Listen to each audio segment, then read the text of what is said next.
todas las puertas abriré, yo te guiaré una vez más y lo imposible venceré, con gran valor superarás todas tus metas pronto logradas y gritarás que fácil es, hay imposible. La présence de Dragon Ball à la Jump Victory Carnival s'annonçait comme un vrai carnaval. Je vous en avais alerté de par le fait que son panel dédié soi-disant à Daima et Sparking Zero était au final en plus divisé en 3. Fusion World, la communication autour de Daima s'était activée avant même la Jump Victory Carnival. On a déjà le 3e trailer, les Cara Design, le site officiel, le compte Twitter qui s'est actualisé, divers propos. Tout est traité sur la chaîne d'ailleurs si besoin. Un article de presse concernant la guerre interne que se mènent les ayants droit, c'était la vidéo d'hier. Que pouvait décemment faire cette Jump Victory Carnival si ce n'est nous apporter un trailer doublé pour Daima et des informations sur le manga Dragon Ball Super? Eh bien il n'y a rien eu de tout cela. L'événement est désormais clos. Comme à l'accoutumée, ce fut plaisant pour les personnes sur place ayant pu tester Sparking Zero, d'autres jeux, un nouveau gacha Bleach et consorts, c'était cool, il y avait une belle ambiance, mais de notre point de vue très externe, ça ne valait pas grand chose, au point tel que Toyotaro, l'auteur du manga Dragon Ball Super, y était présent mais en tant que fan, en tant que visiteur, il n'avait aucune place d'honneur, aucune place d'auteur à l'intérieur, il se baladait, a pu certainement tester diverses choses, et il y était de manière tout à fait incognito, il n'avait rien à proposer, rien à annoncer, ça va tellement loin que dans le dernier magazine V-Jump, contrairement à ce que l'on pensait, il n'y avait même pas d'intervalle spécial. Ces fameuses illustrations mensuelles faisant office de guide et de meublage jusqu'au retour potentiel de Dragon Ball Super en manga, on a vu par exemple Gebo, le fils du Dr Gero, la promesse initiale était que l'on aurait ces documents-là jusqu'à la reprise du manga. Ça s'est carrément stoppé. Le projet de reprise du manga Dragon Ball Super est-il toujours en vigueur? La bataille est-elle menée en interne, détournée de nos regards via la venue prochaine de Dragon Ball Daima en animé, de Sparking Zero en jeu vidéo au mois d'octobre? Ça reste relativement proche. En tout cas, ça sent plutôt le roussi et cette Jump Victory Carnival n'a apporté rien de spécial, rien qui sorte du lot. Et le pire fut quand j'ai vu la gueule du panel. C'était clairement une vaste blague. Je n'ai jamais vu de scène aussi ridicule. Bon, c'est la Jump Victory Carnival en connaissant l'événement.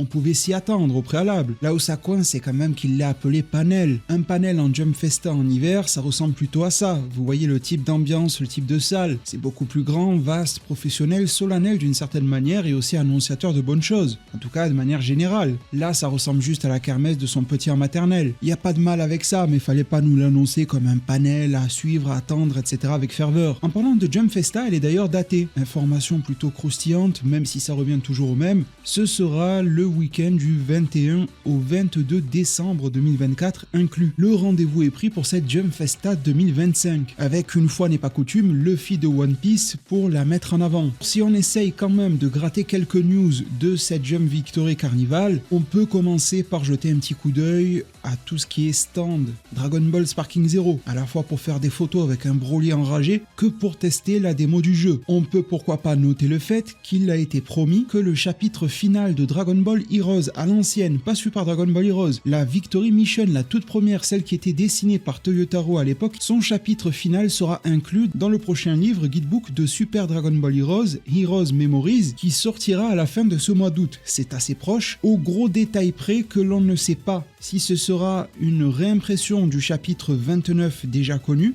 ou la suite à ce dernier. Donc un nouveau chapitre de la Victory Mission, pourquoi pas dessiné par Toyotaro, pourrait arriver. On va pas trop espérer, pas trop rêver pour les fans du bon Dragon Ball Heroes à l'ancienne, mais il se pourrait qu'il nous fasse ce petit cadeau. Dragon Ball Super Divers, le jeu vidéo sur borne d'arcade remplaçant Super Dragon Ball Heroes, s'est dévoilé. Au global, c'est un vague reset de Super Dragon Ball Heroes, sous couvert de quelques améliorations, sous couvert de quelques changements de gameplay, mais on garde les mêmes fondements. On collectionne des cartes, on les pose sur sa borne, on utilise de diverses stratégies pour venir à bout des adversaires. Le gameplay reste tout de même basé sur le système de jauge. On peut invoquer Shenron, un système d'avatar est de nouveau mis en place. C'est à la fois cool de voir de la nouveauté et en même temps frustrant de tout reprendre à zéro, de devoir réacheter ou rejouer avec des cartes de bas étage alors que Super Dragon Ball Heroes était parti limite dans une forme de folie, une décadence qui pouvait plaire ou rebuter certains, d'où peut-être le reboot. Mais enfin bon, je pense que ce Dragon Ball Super Divers finira par naviguer dans les mêmes eaux que Heroes à terme. Il faudra toujours trouver de la nouveauté et elle passe par des formes et des personnages un petit peu indécents. Quand je vois cette image, j'ai vraiment l'impression de voir une espèce de Dragon Ball Heroes de Temu ou de Wish, vous voyez ce que je veux dire?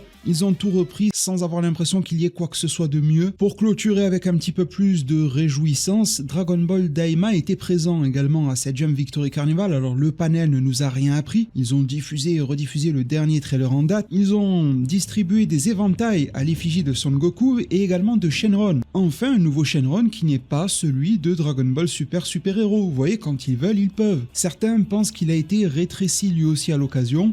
Alors on verra bien, mais franchement difficile d'en juger vis-à-vis d'un render qui a été imprimé sur un éventail. On a pu y voir des statues à la fois de Son Goku mini tel qu'il est nommé dans la série et aussi et surtout de Goma, l'être associé au démon dont sincèrement on peut le trouver clownesque à de multiples égards, mais je l'apprécie beaucoup. Il est dans la veine pure des designs démoniaques d'Akira Toriyama et je pense que celui-ci peut être amené à évoluer, les divers power-up permettant de justifier cela dans le scénario. Malheureusement, pas de traces des autres personnages, pas d'assistant de Goma, pas de Majin masqué, pas de Glorio, pas de Simili Makayoshin, pas d'autres personnages de la Z-Team. C'est terriblement maigrelet, je ne regrette en aucun cas de vous avoir prévenu du fait qu'il fallait prendre beaucoup de distance avec cette Jump Victory Carnival, aussi bien de par son historique que de par les annonces factuelles qui étaient faites. Il nous avait quand même mis sur la piste, si l'on suivait le faisceau d'indices, concernant le fait que cette Jump Victory Carnival resterait relativement anecdotique. Pour voir du Dragon Ball Super à cette Jump Victory Carnival, il fallait vraiment sortir la loupe. On pouvait le voir sur quelques bannières d'accueil ou encore en se déplaçant sur certains stands pour participer à des jeux du niveau fête foraine, mais bon, ça fait toujours plaisir aux enfants.